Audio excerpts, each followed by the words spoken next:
Yes, നേരെ നോക്കിയിരുന്നോളൂ. Simple question ആണ്.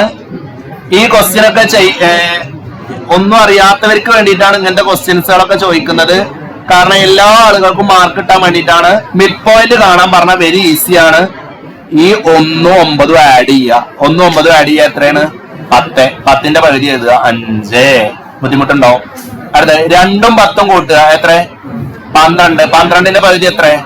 6. So very simple ആണ്. മിഡ് പോയിന്റ്, ഒരു പണിയില്ല. അടുത്തത് ബി ക്വസ്റ്റ്യൻ. ഇങ്ങനെ റേഷ്യോയില് ഡിവൈഡ് ചെയ്യൊക്കെ ചെയ്യാൻ പറഞ്ഞ ക്വസ്റ്റ്യൻ വരികയാണെങ്കിൽ അത് ചെയ്യേണ്ട ഫോർമുലയുടെ പേരാണ് സെക്ഷൻ ഫോർമുല. എന്താ ഫോർമുലയുടെ പേര്?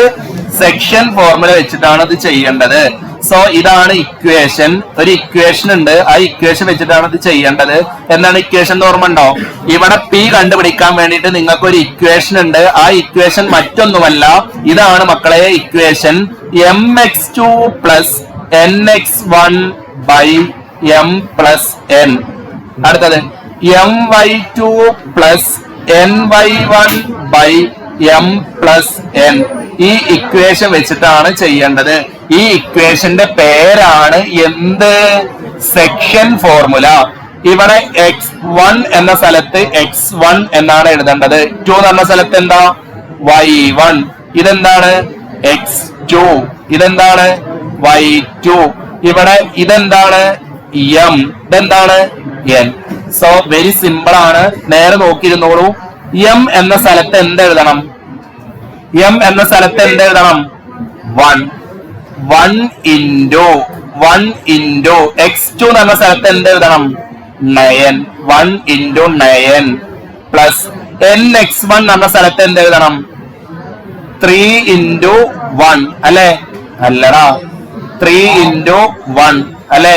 n എന്ന് പറഞ്ഞാൽ 3, x1 എന്ന് പറഞ്ഞാൽ 1 ബൈ m പ്ലസ് n ഇല്ലോടത്ത് എന്തെഴുതണ്ട്? 1 പ്ലസ് 3. കണ്ടോ? m എന്ന് പറഞ്ഞാൽ 1 പ്ലസ് 3. അടുത്ത ഇതേപോലെ my2 ചെയ്യണം. m എല്ലോടത്ത് എന്തെഴുതണം? ഒന്ന് പറഞ്ഞ m എല്ലോടത്ത് എന്തെഴുതണം? 1. y2 എല്ലോടത്ത് എന്തെഴുതണം? y2 എല്ലോടത്ത് എന്തെഴുതണം? 10.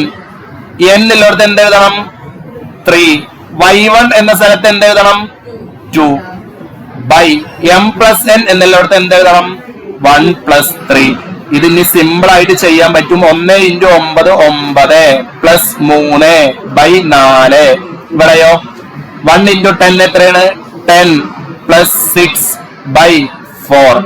സോ ഇത് ഡിവൈഡ് ചെയ്ത് കഴിഞ്ഞാൽ ആൻസർ ആയി. 9ഉം 3ഉം കൂട്ടിയാൽ എത്രയാണ്?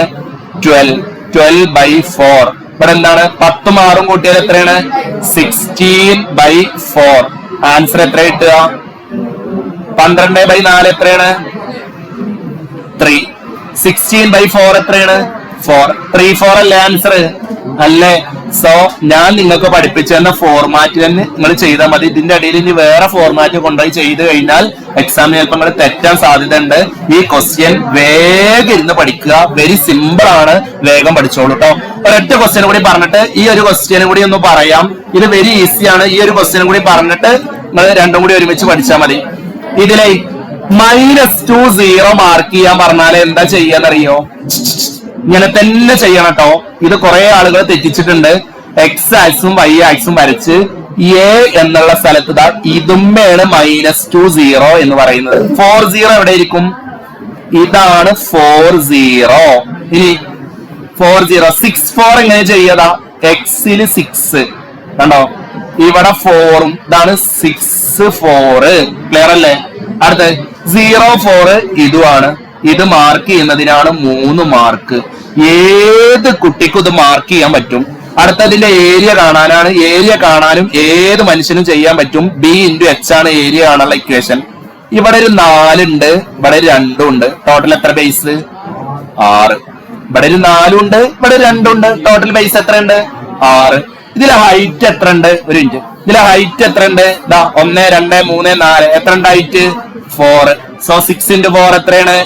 24. ക്ലിയർ അല്ലേ?